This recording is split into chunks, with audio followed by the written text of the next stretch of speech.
Siri keeps telling me not to go home. I started the day happy. It's Saturday, and I had more energy than I usually do in the mornings. I woke up earlier than my wife and daughter, so I got to surprise them with pancakes, bacon, eggs, and orange juice for breakfast.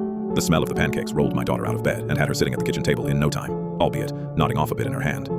Next came my wife, who snuck up behind me before planting a quick smooch on my cheek and complimenting me on my Kiss the Chef apron. As soon as I had set the table for the two of them, my phone began to vibrate in my pocket. It was the sheriff.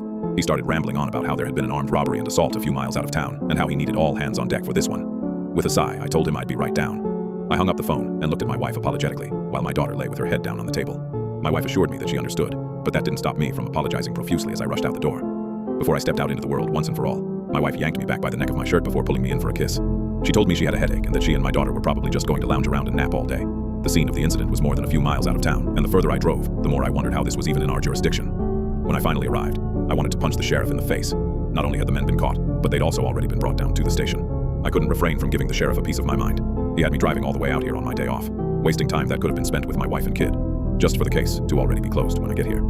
He apologized, but it didn't make me less irritated. He told me they expected it to be a manhunt, but the two men responsible for the assault surrendered the minute they saw the flashing blue lights, cut and dry. I did soften a bit when I realized I didn't have to stay any longer. I could just get back and pretend nothing even happened. And that's what I planned on doing. I hopped in my car and set the GPS to home. I drove for 30 minutes, then 45, then an hour, all while Siri kept announcing the directions. Turn right here, left turn here, stay straight for 8 miles. After an hour and a half, I realized that not only was I nowhere near home, but I couldn't recognize where I was, period.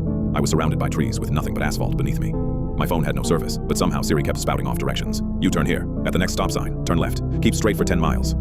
2 hours had passed before I tried calling my wife. I tried 4 times, and each time it went straight to the dial tone. Pulling over, I tried resetting my phone, but the moment it came back on, Maps was still open on the screen. I pinched the screen to expand the map and reveal the destination. I was 90 miles from home. Keep driving. I changed the address from my house to a local grocery store in town. I figured I could find my way home from there.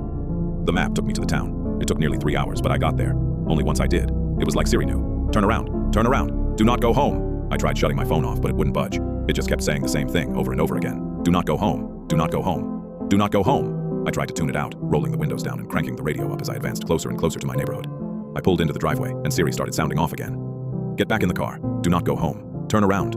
Shoving my phone in my pocket, I stuck the key in and pushed the door open. The house was silent. I called out to my wife and got no answer. The further I advanced into the house, the dizzier I became. The more my head hurt, the more nauseous I felt. But when I found them, that's when I really thought I would faint. They lay together on my bed. My daughter curled up in my wife's arms while Paw Patrol played on the TV. Their skin was pale. They were cold to the touch. Neither of them moved, no matter how loud I screamed their names. They couldn't be dead. They can't be. I've called for the sheriff. He says he's 20 minutes out. I want to get them out. I need to get them to safety, but I'm just so sleepy. I feel so weak. I can't even think clearly.